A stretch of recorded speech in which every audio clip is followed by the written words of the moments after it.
আসসালামু আলাইকুম। আশা করছি যে যার অবস্থান থেকে সুস্থ ভালো আছেন। আলহামদুলিল্লাহ আমরাও বেশ ভালো আছি।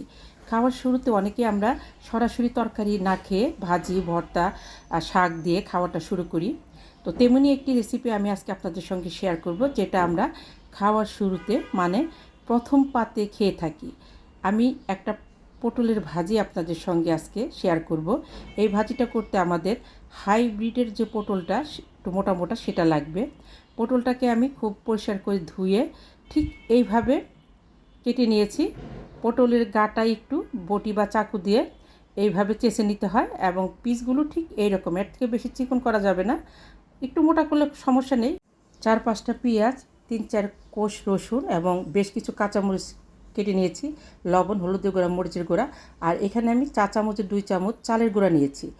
এখানে চালের গুঁড়া না থাকলে কর্নফ্লাওয়ার আপনারা ব্যবহার করতে পারবেন, তবে চালের গুঁড়া বা কর্নফ্লাওয়ার একটা ব্যবহার করতেই হবে। আমি কড়াইতে বেশ কিছু তেল দিয়ে তেলটা গরম হতে হতে আমি পটলটা মেখে নেব। এখানে আমি হাফ কেজি পটল নিয়েছি, সেই আন্দাজে মশলাগুলো দিলাম। পটলটা মেখে বেশিক্ষণ রাখা যাবে না, পটল থেকে পানি ছেড়ে দেবে, ভাজতে অসুবিধা হবে। আমি খুব ভালোভাবে পটলের সঙ্গে মশলাটা মাখিয়ে নেব। আমার যে সকল বন্ধুরা দিলরুবা হেসেলকে সাবস্ক্রাইব করে পাশে আছেন তাদেরকে অসংখ্য ধন্যবাদ। যে সকল বন্ধুরা আমার রেসিপিগুলো দেখছেন এখনও সাবস্ক্রাইব করেননি, প্লিজ দেখতে দেখতে সাবস্ক্রাইবটা করে দিবেন। সেই সাথে আপনার মূল্যবান লাইকটা দিতে ভুলবেন না। আপনার একটা লাইক আমার অনেক উপকারে আসবে, আমার নতুন নতুন বন্ধুর কাছে আমার রেসিপিগুলো পৌঁছে দেবে। আমি পটলটা দেওয়ার মিনিট দুয়েক পরে এইভাবে আস্তে আস্তে নেড়ে দেব। জালটা লো টু মিডিয়ামে থাকবে। খুব লোতে রাখলে পানি ছেড়ে দিবে, হাইতে দিলে পুড়ে যাবে। ভাজাটা ঠিক এইভাবে দেখে শুনে ভেজে নিতে হবে। ভাজতে ভাজতে যখন ঠিক পটলগুলো এই পর্যায়ে চলে আসবে, মানে পটলগুলো সেদ্ধ হয়ে যাবে, সেই সময় আমি পটলগুলো নামিয়ে নেব এবং এই তেলেই বাকি যে পটলগুলো আছে সেগুলোকে দিয়ে ভেজে নেব। চালের গুঁড়া বা কর্নফ্লাওয়ার দিলে পটলগুলো একটার গায়ে একটা লাগবে না, এই জন্যই চালের গুঁড়া বা কর্নফ্লাওয়ারটা ব্যবহার করা। আমি এগুলো ভাজার পরে সেই কড়াইটা পরিষ্কার করে ধুয়ে কিছু কারি পাতা ফোড়ন দিলাম। এটা ইচ্ছা করলে স্কিপ করতে পারেন, তবে কারি পাতা ফোড়ন দিলে খুব সুন্দর একটা ফ্লেভার যোগ হয়, যেটা খেতে ভীষণ ভালো লাগে।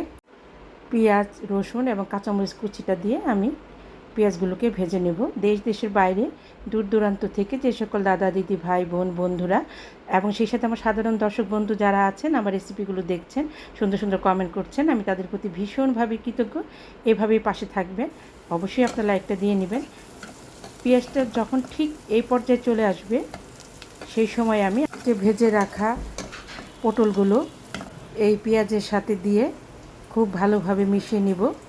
এই ক্ষেত্রে আমি 1 মিনিটের মতো রান্না করব। খুব বেশিক্ষণ রান্না করলে পটলগুলো এবং পেঁয়াজগুলো পুড়ে যাবে, খেতে ভালো লাগবে না। নতুন বন্ধুরা অবশ্যই কমিউনিটি বা নতুন রেসিপিতে নক করবেন, যাতে খুঁজে পেয়ে ব্যাগ দিতে সুবিধা হয়, এবং অবশ্যই ওয়েট করবেন।